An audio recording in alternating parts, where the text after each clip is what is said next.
चलिए बच्चों, कल हमने कुछ पॉइंट देखे थे, इन पॉइंट्स को हम आज और डिटेल में समझ लेते हैं और कुछ इंपॉर्टेंट पॉइंट आगे और लिखेंगे। कल क्या पढ़ा था हमने? नाइट्रेट्स में पहले हम किसके बारे में पढ़ेंगे? अल्कली मेटल्स के बारे में। इसके बाद हम किसके बारे में पढ़ेंगे? अल्कलाइन अर्थ मेटल के बारे में। तो ये क्या बनाते हैं, किस टाइप के नाइट्रेट बनाते हैं? They react with generally nitric acid and they displace hydrogen and they form their nitrates and hydrogen gas will be released. अभी हमने देख लिया। इनकी स्टेबिलिटी का ऑर्डर क्या होता है? लिथियम नाइट्रेट से लेकर सीजियम नाइट्रेट तक की इनकी स्टेबिलिटी क्या होती है? इंक्रीज होती है। सबसे लीस्ट रिएक्टिव कौन सा होगा? इसका ऑर्डर आपने देखा था, लिथियम नाइट्रेट की स्टेबिलिटी सबसे कम होगी। इससे ज़्यादा स्टेबिलिटी किसकी होगी? Sodium nitrate. सोडियम नाइट्रेट से ज़्यादा पोटेशियम नाइट्रेट, पोटेशियम नाइट्रेट से ज़्यादा रुबिडियम नाइट्रेट, और सबसे ज़्यादा किसकी स्टेबिलिटी होगी? सीजियम। ठीक, स्टेबिलिटी की बात होती है, मतलब उसके नेचर की बात होती है। ठीक है, नेचर में सबसे ज़्यादा अगर अफेक्ट कोई करेगा इसको तो कौन सा फैक्टर करेगा? टेम्परेचर या हीट। तो हीट के अगेंस्ट में नेचर में उस मॉलिक्यूल का एग्जिस्टेंस कितना है, कितना स्टेबल वो है, तो उसको हम क्या बोलते हैं? उसकी स्टेबिलिटी। ठीक है, और स्टेबिलिटी जनरली थर्मल ही होती है, मतलब टेम्परेचर के अगेंस्ट उसकी या हीट के अगेंस्ट उसकी स्टेबिलिटी कैसी है, उसको हम कौन सी स्टेबिलिटी बोलते हैं? Thermal stability. ठीक, क्यों? इसका रीज़न क्या था? मैंने कल बोला था बताऊंगा, और कल बताया भी था, तो एक बार और डिस्कस कर लेते हैं। क्या रीज़न हो रहा है बेटा? यहाँ आप देखो, सब जगह कॉमन क्या है यहाँ पर? तो इससे तो कोई फ़र्क नहीं पड़ रहा है, तो बदल क्या रहा है फिर? ये अल्कली मेटल चेंज हो रही है। अब अल्कली मेटल में भी क्या चेंज हो रहा है ना? लिथियम से सोडियम में अगर जाओगे, पोटेशियम में जाओगे, रुबिडियम जाओगे, तो क्या होगा इनका, है ना?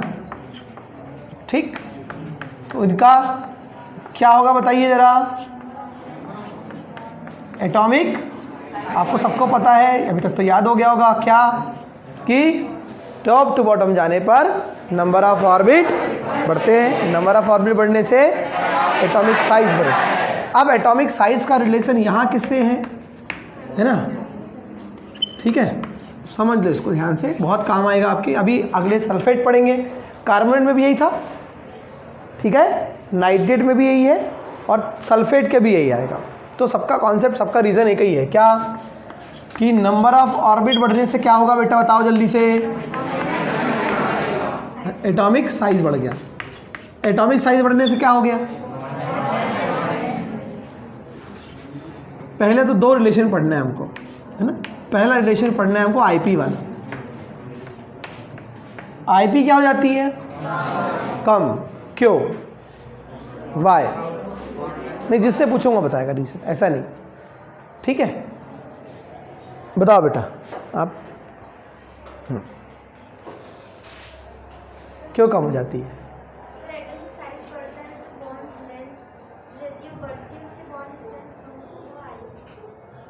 इतना लंबा नहीं बताना है। एटॉमिक साइज और आईपी में क्या रिलेशन है? देखो, क्यों इनवर्सली प्रोपोर्शनल है? उसकी डेफिनेशन में जाओ। क्या है डेफिनेशन इसकी? The minimum amount of energy which is required to remove an electron from isolated gaseous atom in its ground state. ठीक, अब बात आ रही है कि अगर हमको लिथियम से अगर इलेक्ट्रॉन निकालना होगा, इसका न्यूक्लियस है, इलेक्ट्रॉन है।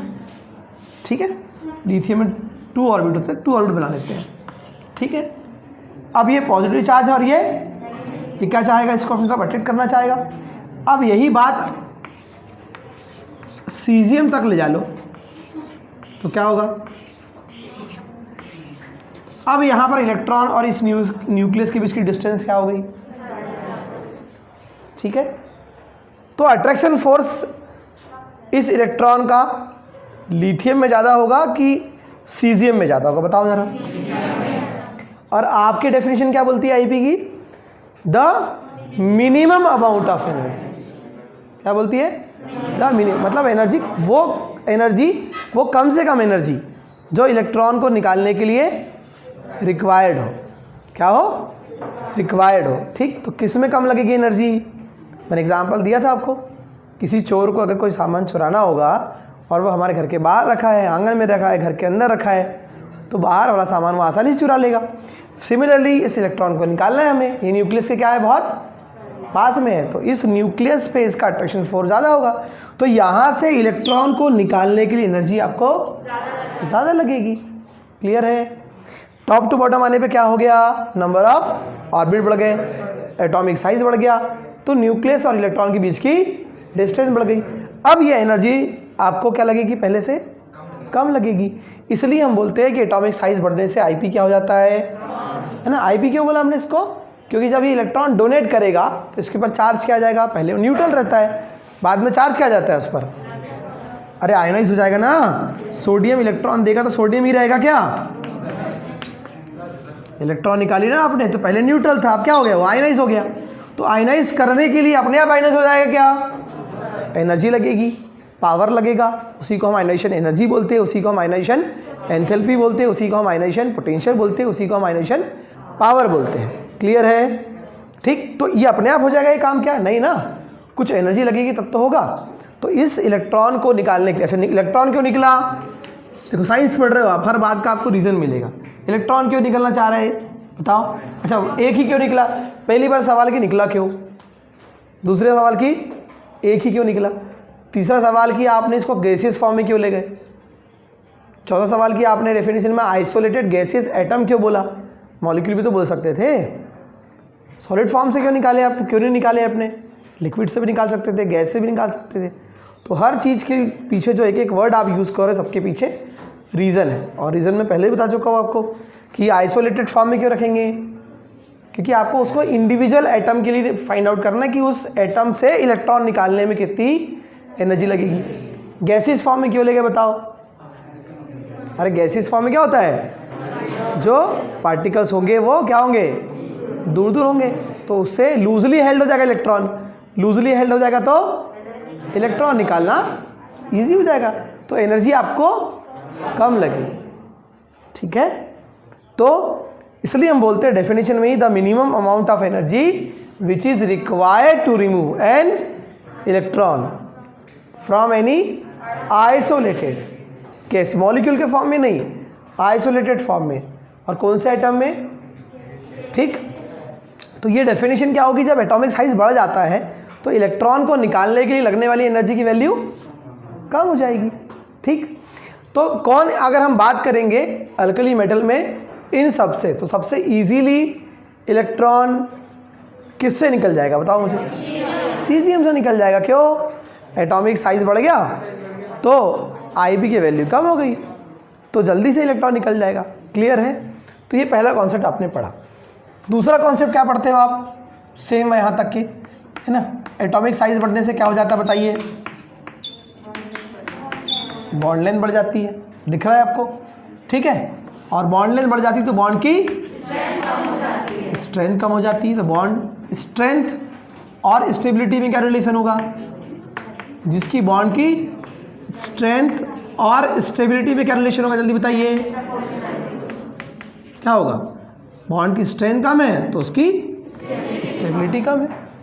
ठीक है ना, ये प्रैक्टिकल आप अपने डेली लाइफ के एग्जांपल्स में भी देख सकते हो। प्लास्टिक का एग्जांपल मैंने बताया, क्या उसकी स्ट्रेंथ कम है इसलिए उसकी स्टेबिलिटी, ठीक है, और जिस चीज़ स्ट्रेंथ ज़्यादा होती है उसकी स्टेबिलिटी भी ज़्यादा होती है। आयरन, स्टील, है ना, उसकी क्या है, स्ट्रेंथ ज़्यादा है इसलिए वो ज़्यादा समय तक रहेगा, तो उसकी स्टेबिलिटी भी ज़्यादा होगी। तो जिसकी स्ट्रेंथ ज़्यादा होगी वो उसकी स्टेबिलिटी भी ज़्यादा होती है। क्लियर है?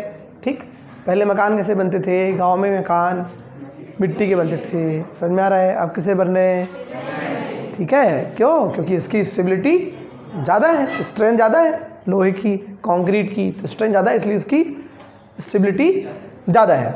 तो यहाँ पे आप देख रहे हो कि इलेक्ट्रॉन, ये नाइट्रेट को क्या चाहिए, कल हमने देखा था, इसका ऑक्टेट कंप्लीट है कि यहाँ पर एक ऑक्सीजन का, एक ऑक्सीजन को कितने इलेक्ट्रॉन चाहिए, 2 electron. How many oxygen are there, 3, तो 3 ऑक्सीजन को कितने इलेक्ट्रॉन चाहिए होंगे, तो नाइट्रोजन कितने दे सकता है, मैक्सिमम 5, मतलब इसको ऐसा कोई और चाहिए जो 1 इलेक्ट्रॉन डोनेट कर दे।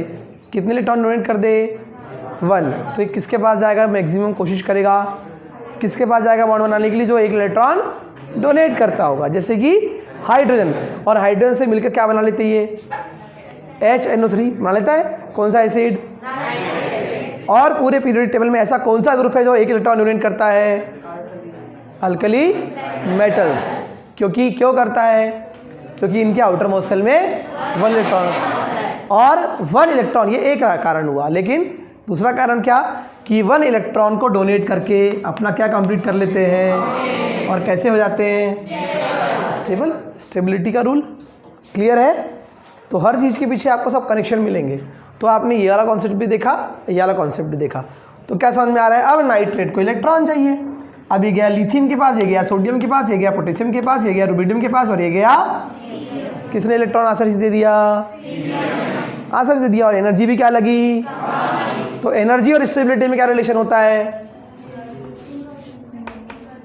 जिस चीज़ की एनर्जी ज़्यादा होती है उसकी स्टेबिलिटी, एनर्जी कम तो स्टेबिलिटी ज़्यादा। क्लियर है?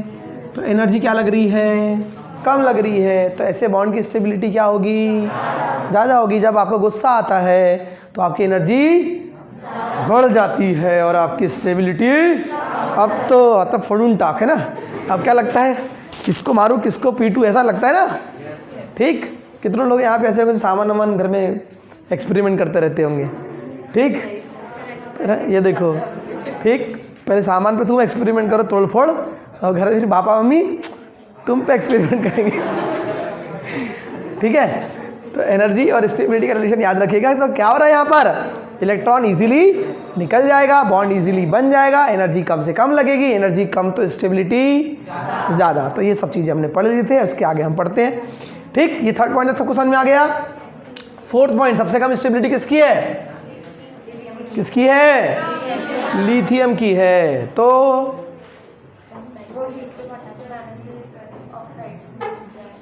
ठीक है, किस में कन्वर्ट हो जाएगा? और क्या रिलीज करेगा? लेकिन अदर जो नाइट्रेट्स है किसके? ठीक है, ध्यान रखना अपने को। तो क्या बनाते हैं वो? नाइट्रेट से क्या बना लेते हैं? नाइट्राइड बना लेते हैं। क्या बना लेते हैं? कल मैंने आपको बताया था इसका नाम। सोडियम NaNO3 का नाम क्या होगा?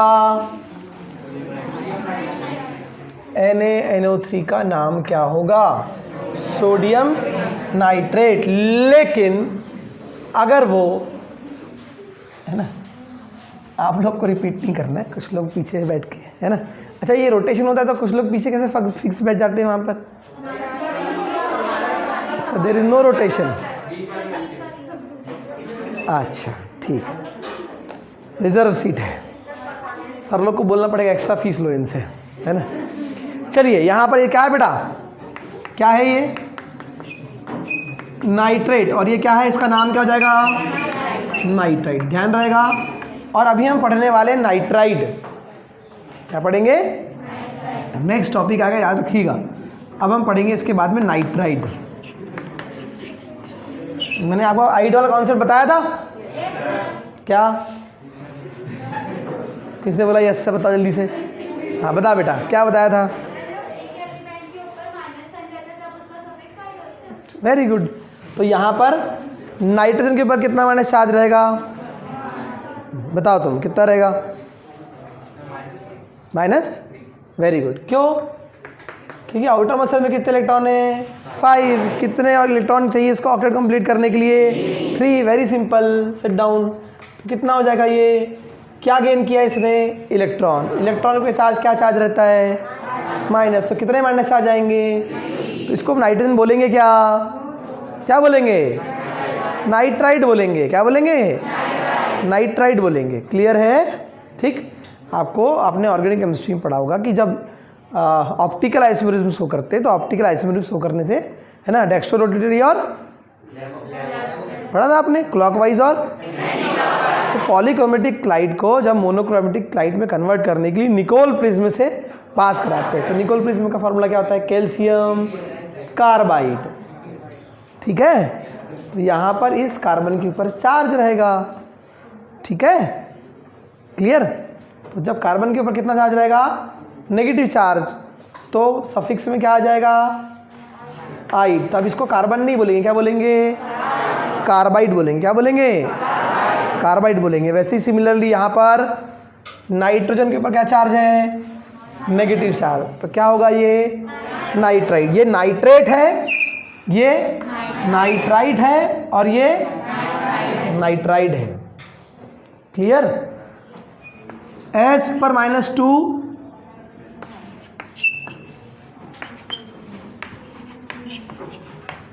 ध्यान रखिएगा, ये छोटी छोटी चीज़ें नहीं बनती कई बार, तो हमको पता रहना चाहिए, है ना। इनऑर्गेनिक केमिस्ट्री पढ़ रहे हो तो इसका नाम क्या होगा बताइए? सल्फाइड। इसका नाम क्या होगा? सल्फाइड। और इसका नाम क्या होगा? सल्फेट। क्लियर है? इसलिए सामने अगर मैं इसका एक एग्जांपल ले लो, क्या बनाता है जनरली? ये हाइड्रोजन के साथ मिलकर H2S, तो ये हाइड्रोजन सल्फाइड है। और अगर ये H2SO3 बना लेगा तो हाइड्रोजन सल्फाइड। और ये क्या बनाता है? H2SO4। क्या है ये? हाइड्रोजन सल्फेट है। क्लियर है? तो छोटी छोटी चीज़, आइड कब लगेगा, आइड कब लगेगा और एड कब लगेगा, इसमें आप कंफ्यूज नहीं होइएगा, बता दिया मैंने आपको। ठीक है? तो ये अभी पढ़ेंगे हम इसके आगे कि अल्कली मेटल और अल्कलाइन अर्थ मेटल जैसे ऑक्सीजन से मिलकर क्या बनाते हैं? ऑक्साइड। सिमिलरली नाइट्रोजन भी इलेक्ट्रोनेगेटिव एलिमेंट है, उससे मिलकर क्या बनाएंगे? नाइट्राइड। ठीक है? तो अभी हम देखेंगे। तो मेटल नाइट्रोजन कितने इलेक्ट्रॉन गेन करना चाहता है? -3। ये कितने इलेक्ट्रॉन डोनेट कर सकते हैं? +1। फॉर्मूला क्या बनेगा बताइए? ये 3 यहाँ जाएगा, M3N। एग्जाम्पल क्या हो जाएगा इसका? Na3N। ठीक है? उसको नाम क्या बोलेंगे? इसका क्या नाम पढ़ेंगे? Sodium nitride. ठीक है? तो छोटी छोटी चीज़ें आपको फंडामेंटल्स पता होना चाहिए, आपको इससे हेल्प मिलेगी समझने में, सीखने में, और इनके नाम लेने की। कब हम इसका नाम आइट लेंगे, कब इसका नाम हम आइड लेंगे, और कब हम इसका नाम एट लेंगे। क्लियर है? आगे बढ़े। तो MnO3 क्या है? नाइट्रेट है, और ये नाइट्राइट है, और ये अब इसके हम एक एक एग्जाम्पल लेते हैं, समझ में आ जाएगा हमारे। ठीक है बच्चों? चलिए सोडियम के साथ एग्जाम्पल लेते हैं। तो सोडियम का एग्जाम्पल क्या होगा? NaNO3। तो नाम क्या होगा इसका? सोडियम।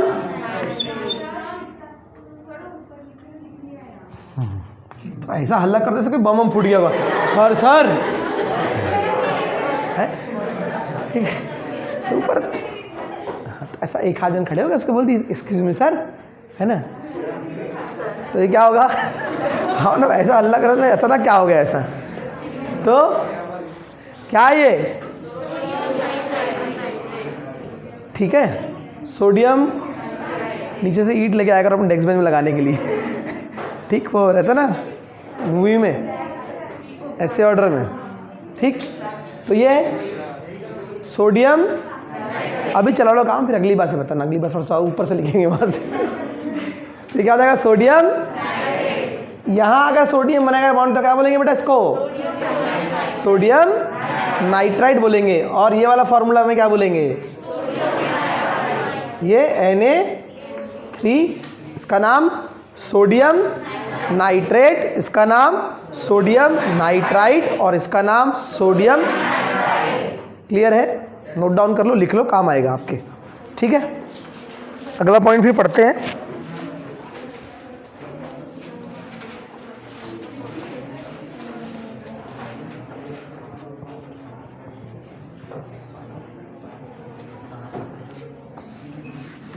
लिख देता हूँ, है ना।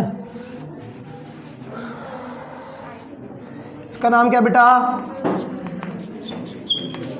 सोडियम पॉजिटिव चार्ज है, इसलिए क्या आएगा सफिक्स में? इयम। यही है नियम, इसलिए क्या होगा ये? सोडियम। इसका नाम क्या बेटा?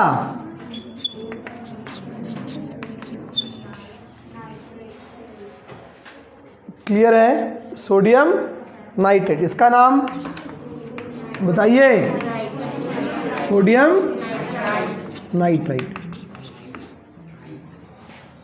ठीक, और ये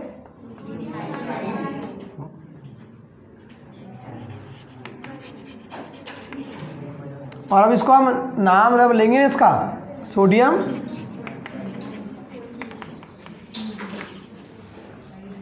अभी बताया था मैंने आपको सल्फर वाला, sulphur hydrogen sulphide, hydrogen sulphide, hydrogen sulphate.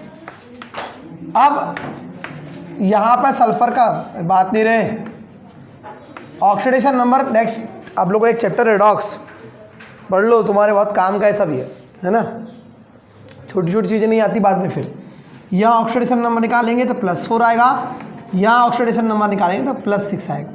Less oxidation number वाले के साथ में देखो ये वाला कॉन्सेप्ट अलग है बेटा, ये 8 वाला है, ये 8 है और ये 8 है।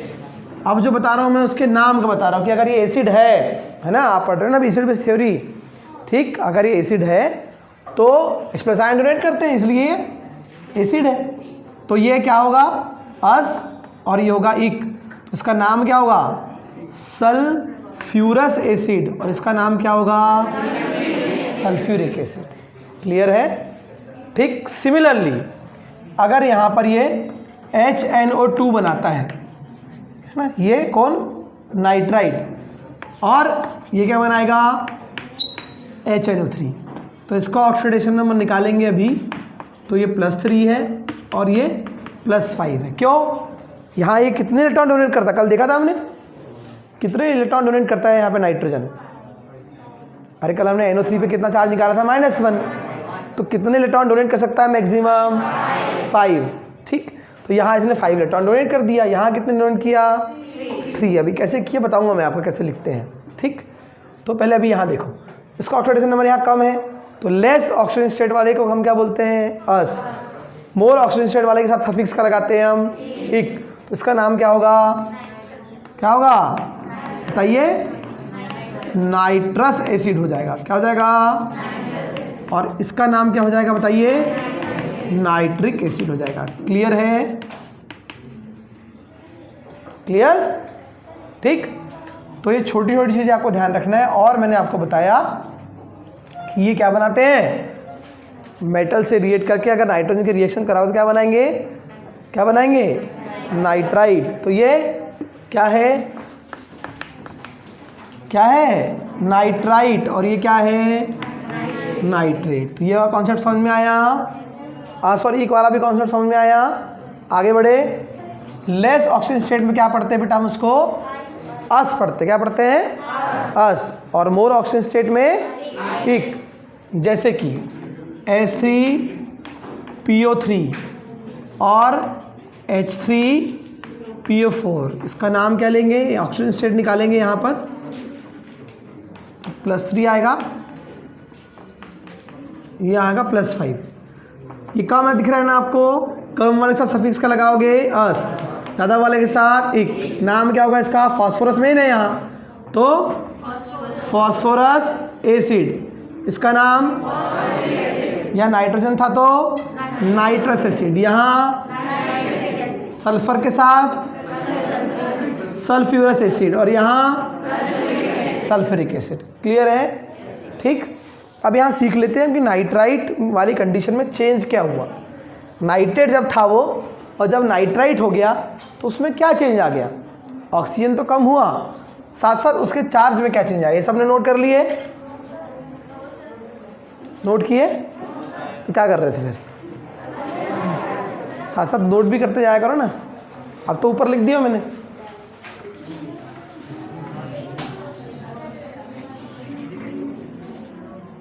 इस वाले पॉइंट पर ये तो नोट नीचे कर ली थी, ये सोडियम नाइट्राइट नोट कर लिए, सोडियम नाइट्राइट नोट कर लिए, सोडियम नाइट्राइट नोट कर लिए। क्लियर है, ठीक।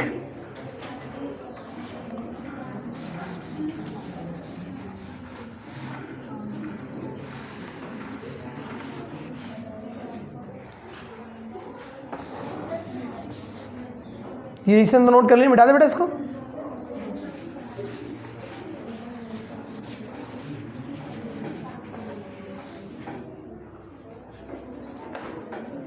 देखो बाद में समझते लिखते रहना, पहले समझ लो ये।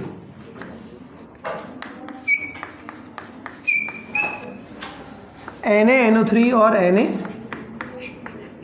Na-NO2, ठीक है। तो जब ऑक्सीडेशन नंबर निकालना होता है नेक्स्ट चैप्टर में, एक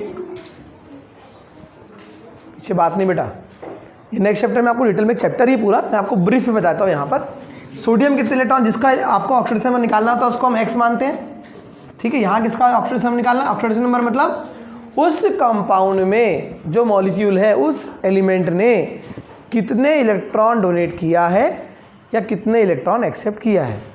इन any molecule number of electron donated और accepted by any element is called its oxidation state. Clear है, ठीक। क्या बोला मैंने, किसी मॉलिक्यूल में कोई एलिमेंट अपना ऑक्टेट कंप्लीट करने के लिए या सामने वाला उससे ज़्यादा इलेक्ट्रोनेगेटिव है, ज़्यादा पावरफुल है, तो वो उससे इलेक्ट्रॉन ले लेता है। तो कोई भी एलिमेंट किसी मॉलिक्यूल में जितने इलेक्ट्रॉन डोनेट करता है या जितने इलेक्ट्रॉन गेन करता है वो उसका, अगर इलेक्ट्रॉन डोनेट करेगा तो उस पर चार्ज क्या आएगा, और गेन करेगा तो क्यों माइनस आएगा।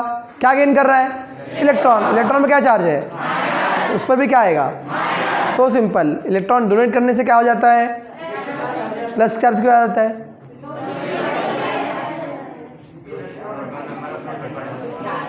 हाँ बता, हाँ बता बता, ऐसे तो बोलना सब आ जाती है, अब नहीं है क्यों आता है, बताओ क्यों आता है, मतलब बताओ।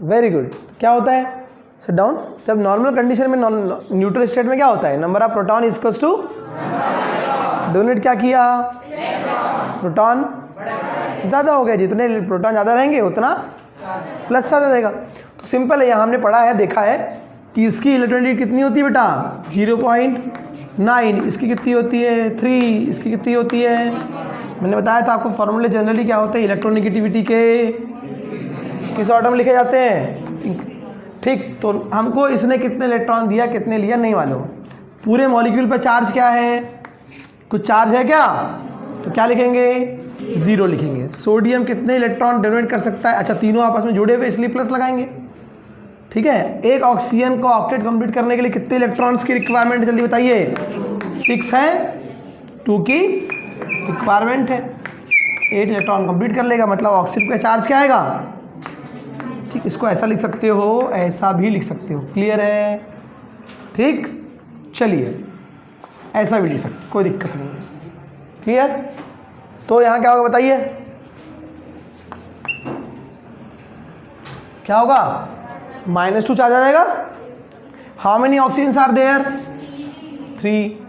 तो क्या करेंगे, ये आपने 1 ऑक्सीजन की इलेक्ट्रॉन की रिक्वायरमेंट लिखी, how many oxygen are there 3, clear. अब सोडियम कितने इलेक्ट्रॉन डोनेट कर सकता है बताओ, बताओ बेटा।